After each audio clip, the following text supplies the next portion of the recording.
Hello everyone. Now we are in the new lecture of sets and we are equipped with enough basics to get into our new lecture on operations of sets.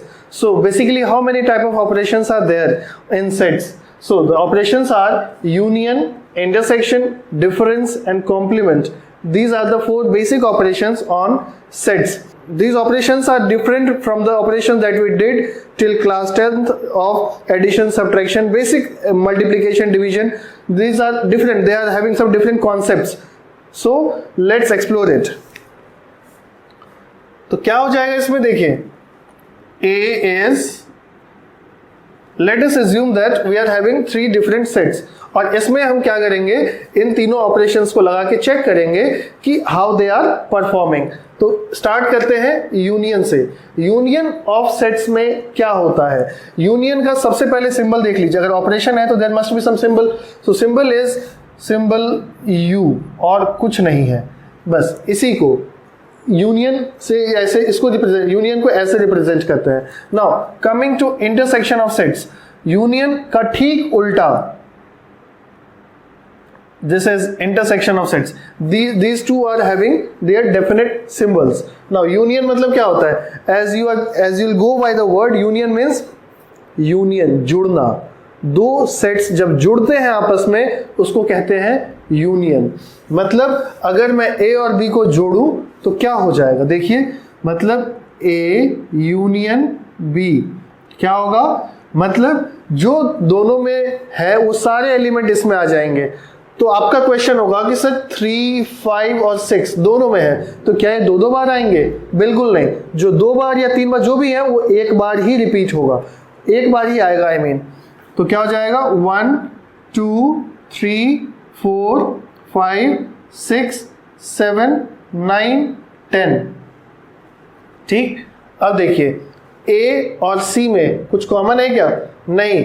तो फिर भी इनका union में दोनों के element आएंगे 1, 2, 3, 4, 5, 6, 7, 8, 11, 12, 13. ये A union C हो गया. This is all about union of sets और कुछ नहीं है यूनियन ऑफ सेट्स में. दोनों सेट्स में जो है वो लिख दीजिए उठा के वही, और रिपीट कुछ भी नहीं होना चाहिए और कोई एलिमेंट नहीं छूटना चाहिए. दोनों सेट का एक एक एलिमेंट आ जाना चाहिए, एक मिनिमम एक बार, वो होगा यूनियन ऑफ सेट्स. ठीक, अब आते हैं इंटरसेक्शन ऑफ सेट्स में. इंटरसेक्शन ऑफ सेट्स क्या होता है, इंटरसेक्शन ऑफ सेट्स मतलब common element between two different sets. मतलब इन दोनों के बीच जो कॉमन एलिमेंट है उसको लिखिए.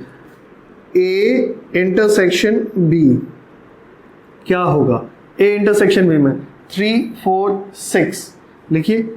3, 4, 6, 4 आई थिंक नहीं है, 5, 3, 5, 6 और कुछ भी कॉमन नहीं है. उसके बाद B और C में क्या कॉमन दिख रहा है आपको, लिख दीजिए. B और C में बस 7 कॉमन है और कुछ भी कॉमन नहीं है, तो 7 लिख दीजिए. ठीक, A और C में क्या कॉमन दिख रहा है आपको, अगर आप A और C में कॉमन देखेंगे तो आपको कुछ भी कॉमन नहीं दिखेगा, because there is nothing common, no element is there which is there in A and C as well. ठीक है, so there is no common element between A and C. तो इन A और C का intersection क्या होगा फिर 5, यानी एम्प्टी सेट, कोई ऐसा एलिमेंट होगा ही नहीं, तो इन दोनों का इंटरसेक्शन एक एम्प्टी सेट बनेगा. ठीक है, सो यहां से एक नया डेफिनेशन आता है कि दो sets which are having nothing common between them are known as disjoint sets. Those sets which are having no element, no common element, no common element between them are known as disjoint sets. ठीक, और इसका representation ही यही होता है कि अगर किसी दो सेट का इंटरसेक्शन, सॉरी सी के साथ है, अगर किसी दो सेट का इंटरसेक्शन एम्प्टी सेट या फाई आ जाता है, इसका मतलब हम साफ कह सकते हैं कि वो दोनों डिसजॉइंट सेट्स हैं। ठीक है, यहां तक क्लियर हो गया और मुझे उम्मीद है कि यूनियन और इंटरसेक्शन भी आपको अच्छे से समझ आ गया होगा। अब चलते हैं बाकी दोनों ऑपरेशन पे। तो डिफरेंस ऑफ सेट्स क्या होता है देखते हैं। एक सेट है 1 2 3 4 5 6 और एक सेट ले लेते हैं जो 5 4 6 7 8 9। अब अगर मैं a माइनस बी करना चाहूँ तो क्या होगा? Now this difference is very different from that usual difference that we were doing till class 10th और we were doing natural calculation, उनसे अलग है। ठीक है, अब देखिए a माइनस बी क्या हो जाएगा, a में से वो एलिमेंट हटा दीजिए जो b और a दोनों में है। जो b में अलग एलिमेंट है उसका कुछ नहीं लेना देना, बट a में से हमें वो एलिमेंट हटा देना होगा जो b और a दोनों में है। तो क्या हो जाएगा, कौन कौन से हैं दोनों में? 4 5 6 दोनों में है, तो हटा दो इन्हें, बच गया 1 2 3। ठीक, क्लियर है? अब देखिए, अगर मान लेते हैं एक सेट अलग से C जो 7 8 9 है, तो A माइनस C अगर मैं करता हूं तो क्या हो जाएगा? A माइनस C करने पे अगर हम देखेंगे तो मुझे मिलेगा लास्ट में, क्योंकि कुछ कॉमन है ही नहीं, तो A में से मैं क्या हटाऊं? कुछ नहीं हटेगा, तो मिलेगा मुझे लास्ट में A ही। इसका मतलब क्या है कि अगर A माइनस C A आ रहा है, इसका मतलब है अगेन फिर से कि A and C are disjoint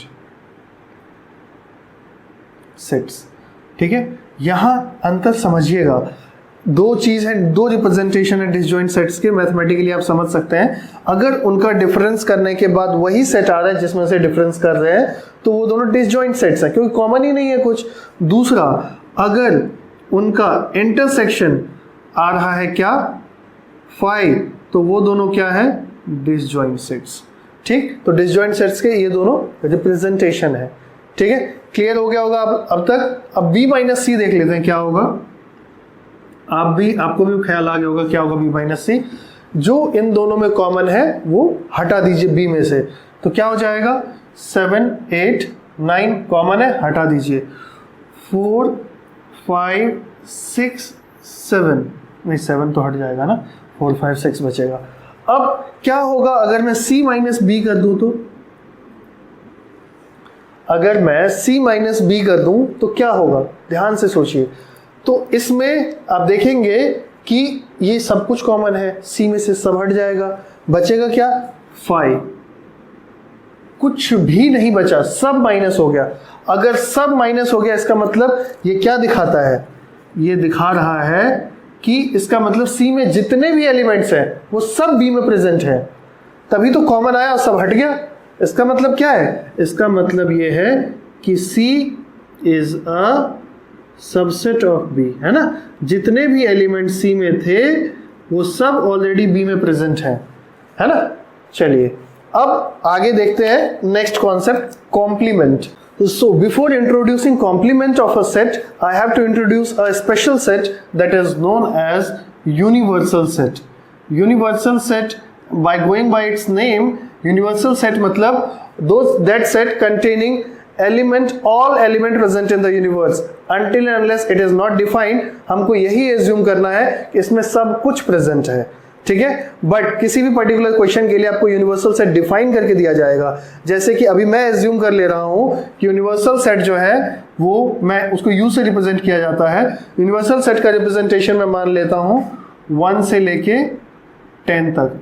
जब आप कोई प्रॉपर डिफाइन कर देते हैं ना कि मैं इसको यूनिवर्सल सेट एज्यूम कर लेता हूं, तब कोई बात नहीं। अगर जब तक डिफाइन नहीं है तो आपको सब कुछ एज्यूम करना है कि everything which is present in the universe is in universal set. But maximum question में आपको यूनिवर्सल सेट डिफाइन करके दिया जाएगा, ठीक। अब आते हैं कॉम्प्लीमेंट की बात, ठीक। तो ए एक सेट है 1 2 3 4। और एक चीज और बता दूं, यूनिवर्सल सेट की कुछ प्रॉपर्टीज होती हैं कि all sets are subset of universal set. Every set is a subset of universal set. ठीक है, इसका मतलब क्या है कि जितने भी सेट यूनिवर्स में प्रेजेंट है वो सब यूनिवर्सल सेट के सबसेट है। इसका मतलब क्या है कि सब कुछ है यूनिवर्सल सेट में। अभी इस पर्टिकुलर केस के लिए तो ये डिफाइंड है, तो यहाँ पे मैं जितने भी सेट लूंगा वो इसी में से लूंगा एलिमेंट। ठीक, अब ये ए है, ए कॉम्प्लीमेंट, कॉम्प्लीमेंट को रिप्रेजेंट करते हैं या तो ऐसे एक डैश लगा देंगे ए के ऊपर, या फिर ऐसे, आप जो रिप्रेजेंटेशन यूज करना चाहें कर लीजिएगा। बट क्वेश्चन पेपर में दोनों में से अगर कोई आता है तो घबराने का नहीं है, क्योंकि दोनों ही सेम रिप्रेजेंटेशन है। ठीक है, अब देखिए, अब 1 2 3 4 is there, so what is the meaning of a complement? A complement means you have to make a set of those elements which is not present in A. Then इस case में हमको universal set की जरूरत पड़ती है कि ये universal set का ही एक पार्ट है। तो यूनिवर्सल सेट से कितने एलिमेंट लिए इसने? 4 एलिमेंट। अब हमको लिखना है ए कॉम्प्लीमेंट। ए कॉम्प्लीमेंट में वो एलिमेंट्स आ जाते हैं जो ए में नहीं है, मतलब 5 6 7 8 9 10। ठीक, अब एक मैं और बनाता हूं, बी एलिमेंट बनाता हूं, 5 6 7। तो ए यूनियन बी क्या हो जाएगा? मतलब जो ए और बी में है रिपीट हो रहा है नहीं हो रहा है, कॉमन है नहीं है, सबको एक एक बार लिखिए। 1 2 3 4 5 6 7। तो अब ये क्या हो जाएगा? A union B is, A union B का कॉम्प्लीमेंट कर दिया मैंने, मतलब ये जो सेट है अब इसका कॉम्प्लीमेंट क्या होगा? इसका कॉम्प्लीमेंट मतलब we have to make a set of those elements which are not present in A union B. तो बच गए क्या? 8 9 10, उनका सेट बना दीजिए 8 9 10।